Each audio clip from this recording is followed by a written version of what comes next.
जो चैप्टर अपना वो है बौद्ध धर्म। समझ गए? कई बार परीक्षाओं में जब भी आपने देखा है तो एक प्रश्न निश्चित मिलेगा आपको। यदि आप सिविल की तैयारी कर रहे हैं तो थोड़ा सा गहराई से प्रश्न मिलता है, और यदि आप बैट या डिफेंस की तैयारी कर रहे हैं तो बहुत इजी प्रश्न मिलता है। हमारा इजी प्रश्न ही आएगा क्योंकि आर्मी का बैच है, और जो बताया जाएगा पेपर में वही आएगा। इस बात पर ध्यान रखना है। मैं एक कहानी सुनाऊंगा, पूरे जीके को मैं पूरे कहानियों से पढ़ाऊंगा। जिस बच्चे को अगर किताब पढ़नी आती है वो बच्चा जीके का मास्टर है। एक भी क्वेश्चन उसका कभी गलती से भी गलत नहीं हो सकता। इसलिए बौद्ध धर्म का जो चैप्टर पढ़ाया जा रहा है उसकी थीम को पहले समझना बहुत जरूरी है कि ये धर्म क्या है। क्योंकि हम तो जानते नहीं, हम तो हिंदू धर्म को जानते हैं, मुस्लिम को जानते हैं, क्योंकि नजदीक अपने ये दो ही धर्मों के लोग रहते हैं, इसलिए हम इन दो को ही जानते हैं। आइए बौद्ध धर्म के बारे में सुनिए। इतिहास इस बात का गवाह है कि भारत के पहले लोग हैं वो सिंधु घाटी सभ्यता के लोग हैं, और ये भारत की पहली सभ्यता भी है। दुनिया की सबसे बड़ी सभ्यता है सिंधु घाटी सभ्यता है, तो दुनिया की सबसे बड़ी। कहते हैं कि ये सिंधु नदी के किनारे थे, एक दिन बाढ़ आई, डूबकर मर गए। आज खुदाई हो रही तो वो चीजें तो बहुत सारी तो नष्ट हो चुकी थी, पर बहुत सारी चीजें ऐसी हैं जो नष्ट हुई नहीं थी, इसलिए वो आज खुदाई में अपने को मिल रही। इतिहास इस बात का गवाह है कि सिंधु सभ्यता के बाद एक नई सभ्यता इस देश में जन्मी है, जिसको इतिहास में हमने वैदिक सभ्यता नाम दे दिया। वेदों के समय की है। जब से वेद लिखे गए, वेदों के समय की जो सभ्यता है और सिंधु घाटी सभ्यता है, ये दोनों सभ्यताओं में कुछ बातें ऐसी आ गई। हमने कुछ तो चीजें सीख ली सिंधु वासियों से और कुछ वैदिक वासियों से सीख ली। हमारे समाज में आज दोनों ही चीजें प्रचलित है, और ये आज से लगभग 4000 साल पहले की बात है। उस वक्त धर्म कर्म कांड बहुत चरम सीमा पर थे, इतने ऊंचाई पर थे कि हम अंदाजा नहीं लगा सकते।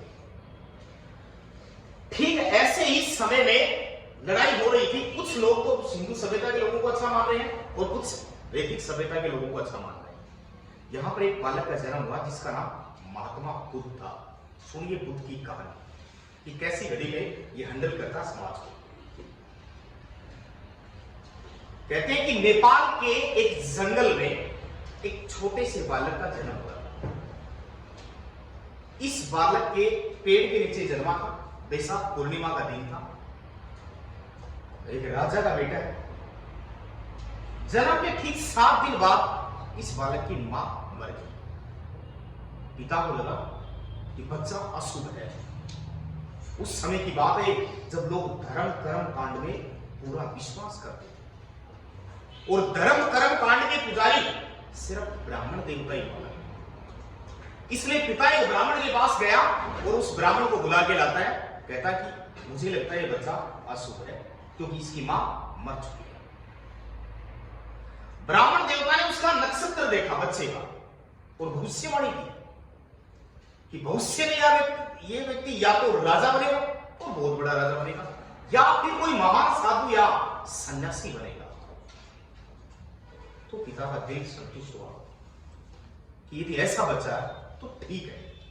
पिता के दिमाग में जो फितरू था वो आउट हो गया। अब पिता राजा है तो आप जैसे लोगों की लाइफ है, बचपन ऐसा ही था। इसी बालक का नाम सिद्धार्थ था। क्या नाम था?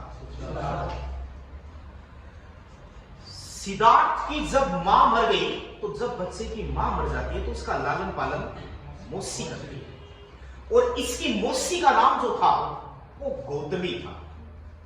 इसीलिए गौतम बुद्ध कहलाई, क्योंकि पूरी जीवन की परवरिश गौतमी ने की है, इसकी मौसी ने की है, इसलिए गौतम बुद्ध कहलाए। 16 वर्ष की उम्र में विवाह हो गया। यशोदा नाम की महिला से इसका विवाह हो जाता है। 18 वर्ष की उम्र में एक बेटे का जन्म हो गया जिसका नाम राहुल था। 25-26 साल का समय बीत गया।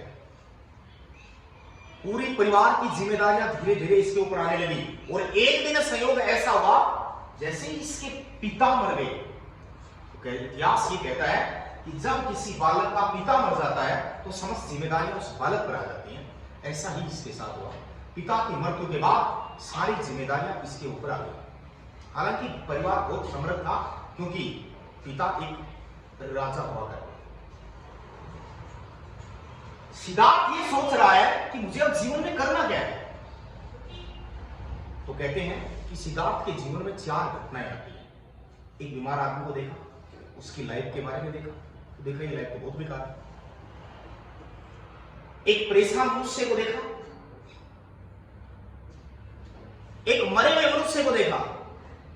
तो व्यास ये कहता है कि बुद्ध एक दिन ये सोच रहा है कि मुझे अब जिंदगी में क्या करना है। तो अपने गांव के बाहर शमशान भूमि के पास में एक टंकी थी, उस पर बैठ गया और विचार कर रहा है। संयोग से ऐसा हुआ कि उस गांव में एक व्यक्ति की मृत्यु हो गई और वो व्यक्ति जवान था। जब हमारे हिंदू धर्म या मुस्लिम सभी संप्रदायों में कोई जवान व्यक्ति मर जाता है तो फिर क्या करते हैं, सब लोग शांति से दाह संस्कार के लिए चले जाते हैं। इस दाह संस्कार में एक साधु भी जा रहा है और वो बड़ा हंसी खुशी से जा रहा है क्योंकि उसको कोई डर नहीं। बुद्ध देख रहा है, यानी सिद्धार्थ देख रहा है कि सब शांति से जा रहे हैं और ये साधु उछल कूद से जा रहा है, हंसी खुशी से जा रहा है, इसको बिल्कुल भी दुख नहीं है। बुद्ध ने देखा कि इस व्यक्ति से पूछा जाए कि वो कौन सा कारण है जिस वजह से तुम खुशी से जा रहे हो। जब दाह संस्कार पूरा करके वो वापस आए तो बुद्ध ने उससे पूछा कि क्या कारण था कि सब शांति से जा रहे हैं और आप हंसी खुशी से। तो फिर बुद्ध है, उसको उत्तर मिलता है साधु से।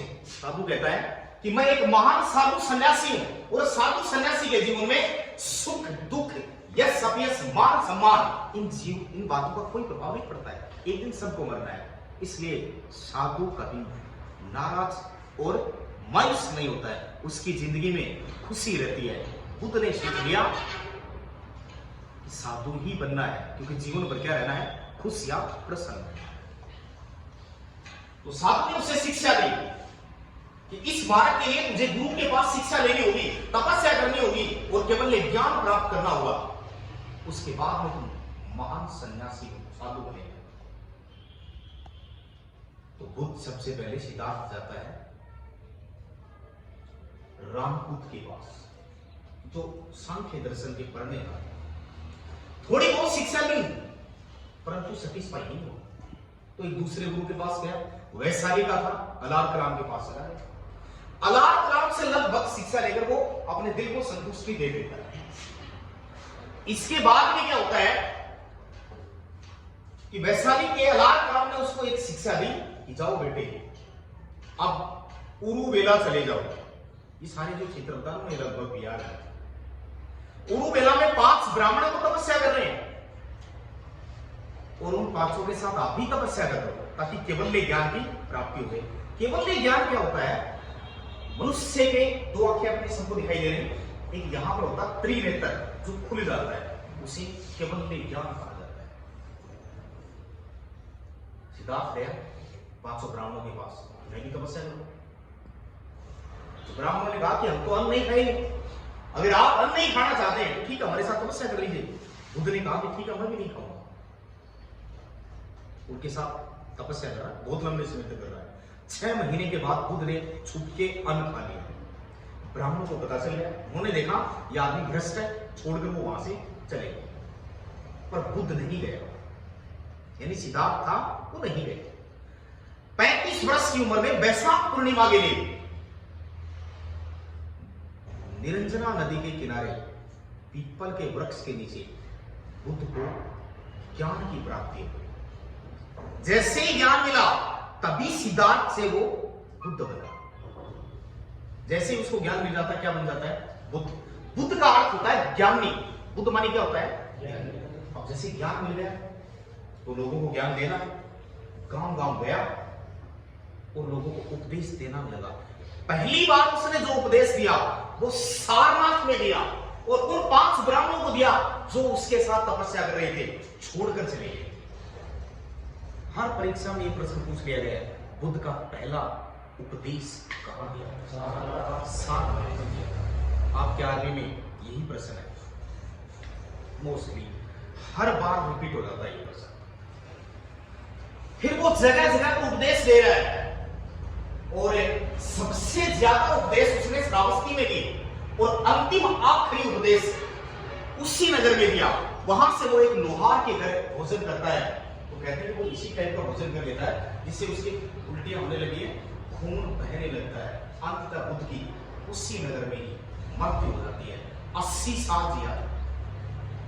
कितनी साल? और इस 80 साल के अंदर उसने जो उपदेश दिए हैं उस ज्ञान को लिख दिया लोगों ने, उसी ज्ञान को बौद्ध साहित्य का, जिसको अब हम आगे बढ़ेंगे।